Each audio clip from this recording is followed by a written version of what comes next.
또 이방인을 향한 하나님의 진노와 죄의 실상. 로마서 1장 18절에서 32절은 모든 사람에 대한 하나님의 진노와 심판의 심각성을 말하고 있다. 특별히 1장 18절 이하 3장 20절까지는 죄의 심각성과 심판의 심각성을 문제 삼는다. 기독교는 죄로부터 구원받는 종교로서 죄가 무엇인지 알지 못하는 신앙은 무의미하다. 신앙은 죄에 대한 인식과 밀접한 관련성을 가지고 있기에 성경의 메시지는 구원에 앞서 죄를 먼저 선포한다. 이러한 구조는 개혁자들의 신학 방법론과도 일치한다. 칼빈은 기독교 강요 1권을 시작하면서 가장 먼저 하나님과 인간에 관한 이중지식을 우선 설명한다. 즉 하나님 공의 앞에 자기 자신을 세움으로 교만으로 가득 찬 우리 자신을 보도록 함으로써 우리가 얼마나 악한 죄인인가를 알 수 있도록 한다. 루터도 신학의 목적이 하나님과 하나님 앞에 선 죄인이라는 사실을 분명히 하며 이러한 신학 방법론은 로마서에도 동일하게 나타난다. 사도는 3장에서 죄인을 구원하는 이신칭의를 말하기에 앞서 로마서 1장 18절에서부터 죄와 심판의 심각성을 말함으로써 모든 피조물이 하나님 앞에서 얼마나 심각한 죄인인가를 알게 할 뿐만 아니라 명실상부하게 모든 사람을 심판과 죄인의 자리에 세운다. 모든 피조물에 대한 죄의 심각성을 묻는 1장 18절 이하는 3개의 소단원으로 구성되어 있다. 먼저 1장 18에서 23절로 하나님의 진노가 하늘로부터 나타나고 있다. 1장 21절의 말씀처럼 하나님을 알면서도 하나님을 영광스럽게 하지도 않고 감사드리지도 않았으며 오히려 생각이 허망하여지고 그들의 어리석은 마음이 어두워졌다. 그래서 모든 피조물에 이미 하나님의 진노가 하늘로부터 나타난 것이다. 성경은 창조주이신 하나님이 모든 피조물에 대하여 핑계치 못하도록 하나님의 영원한 능력과 신성을 만물 가운데 심겨놓았음에도 불구하고 그 하나님의 영광을 거짓 우상으로 바꾸어 불의를 행하는 피조물의 죄악을 낱낱이 드러낸다. 두 번째, 1장 24절에서 27절은 하나님이 창조하신 질서를 무너뜨린 피조물의 범죄를 설명하고 있다. 사도는 진리와 거짓, 25절, 창조주와 피조물, 25절, 자연스러운 관계와 부자연스러운 관계, 26절의 대조를 통하여 하나님의 창조 질서를 파괴하는 피조물의 죄를 드러내고 있다. 죄는 하나님의 창조하신 질서를 파괴하는 것으로 하나님의 창조 질서는 단지 규칙과 법의 문제일 뿐 아니라 하나님과 모든 피조물과의 순종과 예배의 문제이기도 하다. 모든 피조물은 마땅히 하나님의 질서를 따라 순종과 예배를 드리며 창조 질서를 따라 창조의 목적에 부합되는 삶을 살아야 한다. 셋째, 사도는 1장 28절 32절에서보다 적극적으로 죄의 심각성을 문제 삼는 것으로 적극적으로 하나님을 싫어하며 마음속에는 갖가지 불의와 탐욕, 악독함이 가득한 인간의 실상을 설명하고 있다. 이러한 인간의 죄는 결과적으로 죽음에 이르는 범죄이며 심판을 면치 못하는 것으로 죄의 심각성을 문제 삼고 마지막으로 심판의 심각성을 문제 삼음으로 구원이 얼마나 중대하고 심각한 일인지를 말하고자 하는 것이다. 5.1 1장 18절부터 32절의 해석과 설명. 18절 하나님의 진노는 불의로 진리를 막는 사람들의 모든 불경건과 불의에 대하여 하늘로부터 나타나는데 18절에서 진노, 분노인 오르게는 고전 헬라어에서 자연스러운 충동, 기분, 기질, 천성을 의미한다. 신약에서 이 단어는 약 36회 등장하는데 여기서 오르게는 하나님의 심판을 표현하는 단어로 하나님의 진노는 때로는 역사 속에서 그리고 마지막 심판에서 행해진다. 하나님의 심판은 때로 진노의 막대기이지만 사랑하는 자녀들에게는 훈계의 채찍이 되기도 한다. 진리는 알레테이아의 대격, 단수로 바울 서신과 요한 서신에 주로 사용되었다. 알레데이아는 먼저 타당한 규범성을 의미하지만 불변성, 확고함, 확실성을 의미하는 신실성에 가깝다. 두 번째, 알레데이아는 올바름, 정직으로 진리를 따르는 것은 정직한 일을 행하는 것이다. 한편 알레테이아는 아디키아, 불의의 반이어로 이 단어는 또한 디카이오시네와 결합하여 의로운이란 의미로도 사용될 수 있다. 로마서 1장 18절의 알레데이아는 드러난 사건의 진상이나 실상을 의미하는 것으로 창조주 하나님에 계시된 실제를 거짓이나 다른 어떤 것으로 속일 수 없다는 뜻이다. 경건하지 않음, 아세베이아는 아세베이아의 대격, 단수로 헬라어 용법으로는 아세베스에서 유래했으며 확립된 질서들을 멸시 내지 위반하는 것과 신에 대한 경외심이 없음. 불경건, 하나님을 믿지 않는 것을 의미한다. 로마서 1장 18절에서 사용된 아세베이아는 경건치 않음과 불의에 종살이하는 것을 묘사하고 있으며 창조주가 아닌 피조물에게 신적 영광을 돌리기 때문에 하나님의 저주가 그에게 머물러 있음을 표현하는 말이다. 나타나다의 아포칼립테타이는 아포칼립토의 동사, 현재, 수동태, 단수로 덮다, 감추다, 칼립토와 아포, 합성된 것이며 이 단어는 신학적 용어로 계시를 의미한다. 계시는 하나님의 계획과 목적, 뜻과 능력을 드러내 보이시는 것으로 하나님의 비필연적 행위이며 하나님의 자유로운 행위이며 하나님 자신의 존재의 실현에 있으며 피조물의 어떤 것에도 종속되지 않으신다. 인간은 어떤 방법으로도 하나님에 대하여 알 수 없다. 그래서 개혁자들은 유한은 무한을 파악할 수 없다. 라고 했다. 하나님께서 피조물에게 자신을 보이실 때만 피조물은 하나님에 대하여 알 수 있으며 하나님과 피조물 사이에는 근원적인 단절이 있다. 이에 하나님은 자신을 알리시기 위하여 계시를 통하여 자신의 존재와 계획, 그리고 목적을 알리신다. 19절, 이는 하나님을 알만한 것이 그들 안에 밝게 드러나 있기 때문이다. 하나님께서 그것을 그들에게 밝히 보여주셨다. 19절에서 보이셨다. 에파네로세는 파네로오의 과거, 능동, 단수로 계시하다, 보여주다, 나타내다로 아포칼립토와 동의어이다. 원래 동사 파네로오는 파네로스 보이는 명백한, 뚜렷한에서 나왔다. 이 단어는 감추어져 있거나 알려지지 않은 것을 명백하게 또는 눈에 보이게 또는 알려지게 하는 것을 의미한다. 이 단어는 신약 성경에서 약 47회 사용되었으며 마가복음 16장 12절에서 부활하신 예수님께서 자신을 제자들에게 보이신 것을 표현할 때 사용하였다. 로마서 1장 17절 현재형 아포칼립테타이 나타나서를 로마서 321절은 완료형 페파네로타이 나타났으니로 바뀌었다.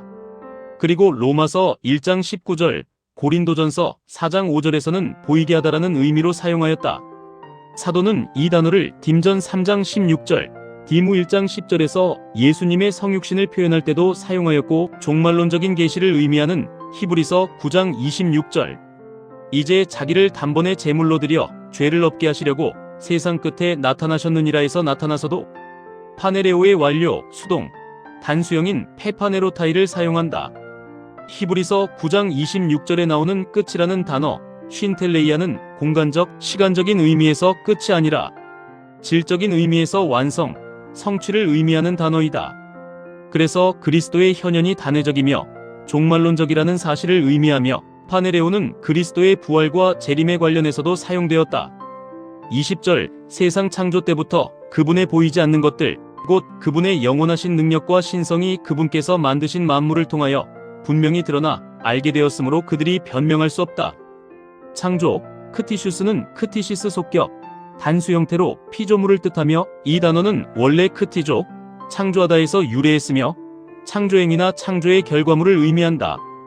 코스모는 코스모스 속격 형태로 질서, 꾸밈, 장식, 세계를 의미하는 단어로 이 단어는 신약에서 약 185회 사용되었으며 78회는 요한복음, 24회 요한의 서신들, 47회 바울 서신, 14회 공관복음, 그 외 신약 성경에서 22회가 사용되었다. 하나님은 세상을 창조하실 때 자신의 절대적 합리성과 인격성을 가지고 모든 피조물 속에 자신의 질서를 세우신다. 따라서 세상은 창조된 하나님의 질서성을 내포하고 있다. 세상을 연구하는 각종 학문은 하나님이 세워놓으신 질서의 규칙성을 찾는 노력이라고 할 수 있다. 즉, 그것은 인과율의 법칙성을 찾는 노력이라고 할 수 있다.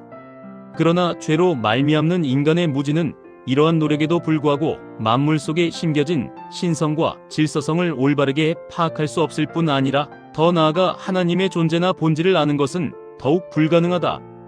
능력, 곧 디나미스는 능력, 힘, 세력, 역량을 의미하며 의는 디나마이에서 나왔으며 힘, 능력 이외의 가능성, 할 수 있음, 지적 능력을 의미하기도 한다. 이 단어는 성령의 능력 혹은 하나님의 능력을 표현할 때 가장 많이 사용하지만 간혹 악마적인 세력 같은 것에도 사용된다. 이 단어는 무엇보다 성령과 결부되어 있으며 하나님의 능력이 성령을 통해서 나타나며 이 성령의 능력은 종말론적인 통치의 표현이다. 그리스도의 역사적 사건은 이 능력을 통해서 종말론적 사건이 되며 하나님의 임재를 나타낸다. 다시 말해 그리스도의 역사적 사건을 현재화시키는 분은 성령이시다. 성령은 그리스도의 영으로 그리스도의 천상적인 영적 통치를 시행하는 분이시며 삼위일체적으로 그리스도와 성령은 한 본질을 가진 분이시다. 삼위일체 안에서 성령은 그리스도의 영적 통치를 오늘 바로 여기에서 이루시는 분이시다. 그러나 로마서 1장 20절에 사용된 이 단어는 종말론적인 성령의 능력이라기보다 만물 속에 깃든 하나님의 능력을 의미한다. 만물 속에 깃든 하나님의 능력은 영원하신 신성의 능력이다. 데이오테스는 신성으로 로마서 1장 20절에 한번 쓰인 단어로 만물에 깃든 신성의 능력은 하나님의 속성으로 이해할 수 있다. 하나님은 자연 만물을 통하여 자신의 신성과 능력을 나타내었고 만물 속에는 하나님의 영광이 심겨있고 하나님의 존재하심이 숨겨져 있다. 그러나 신앙이 없고 하나님을 모르는 사람은 만물 속에 깃든 하나님의 신성을 우상과 거짓 형상으로 만들어버리는 어리석음을 범한다. 그뿐만 아니라 거짓 형상에 취한 불신자들은 하나님을 대적하는 자리에까지 나아가며 세상을 온통 지옥으로 만들어버린다. 21절 그들은 하나님을 알면서도 하나님을 영광스럽게 하지도 않고 감사드리지도 않았으며 오히려 생각이 허망하여지고 그들의 어리석은 마음이 어두워졌다. 영화롭게 하며의 애독사사는 독사조의 동사, 과거, 3인칭 복수형으로 신약에서 독사조는 찬양하다, 영화롭게 하다라는 뜻으로 사용되었다. 허망하여지며라는 마타이오는 동사, 과거, 수동, 복수형으로 쓸데없는 것이 되다, 허무한데 넘겨지다라는 뜻이다. 아시네토스는 어리석은, 이해력이 없는 이라는 뜻이다. 어두워졌나니는 스코티조의 과거, 수동, 단수형으로 어두움, 스코토스에서 유래했으며 신약에서는 마지막 때를 나타내는 별과 달이 어두워지는 것, 하나님을 모르는 마음의 어두움, 눈이 흐려보지 못하는 뜻으로 사용되었다. 사람들은 자연 만물에 깃든 하나님의 신성을 통하여 하나님을 알 수 있음에도 불구하고 하나님을 모르는 사람의 타락한 본성은 하나님을 바로 알지 못하고 오히려 그들의 마음과 생각이 어두워져 하나님께 영광을 돌리지도 못하고 감사치도 못하게 되었다. 그래서 자연 속에 심기어진 하나님의 신성과 능력이 있음에도 죄가 그들의 눈을 가려서 하나님을 알지 못하는 신세로 전락했을 뿐 아니라 도리어 적극적으로 하나님께 불순종하게 된 것이다. 원래 자연 계시는 하나님의 영광을 현시하고 사람의 행복을 돕고 하나님께 영광을 돌리게 하는 목적이지만 인간의 타락은 자신뿐 아니라 온 피조 세계가 부패하게 되는 결과를 가져왔고 그로 말미암아 자연 계시는 본래의 목적을 온전하게 실현할 수 없게 되어버렸다.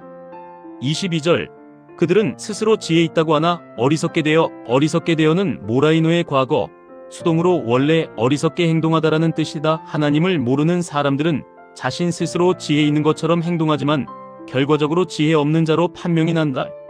왜냐하면 그들의 무지한 행위가 그들 자신의 어리석음을 증명하기 때문이다.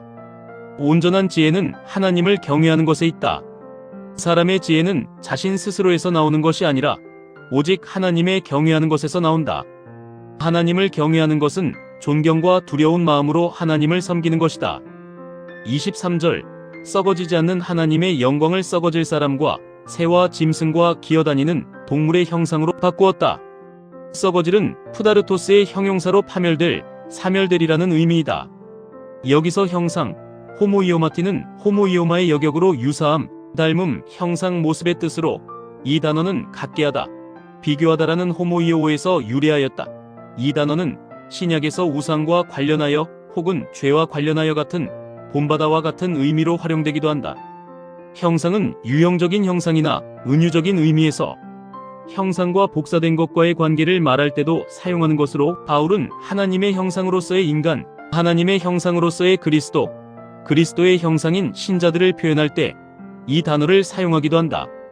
특히 바울은 형상과 관련하여 고후 4장 4절과 골 1장 15절에서 그리스도를 하나님의 형상으로 말하며 하나님의 형상은 하나님과 같은 존재로 하나님이 자신의 모양과 형상으로 사람을 만들 때 사용한 개념과 같은 의미로 사용하였다. 그리고 그리스도는 하나님과 동일 본체이시며 그리스도를 보는 것은 하나님을 보는 것과 같은 뜻으로도 이 단어를 사용하고 있다. 본문에서 사도는 인간이 죄와 부패로 말미암아 하나님을 바르게 알지 못하는 무지한 자가 되었다고 말하며 그들은 하나님의 능력과 영광을 우상의 형상으로 만들어 섬기고 스스로 우상에 매여 썩어지는 삶을 사는 것을 택하였다 말한다.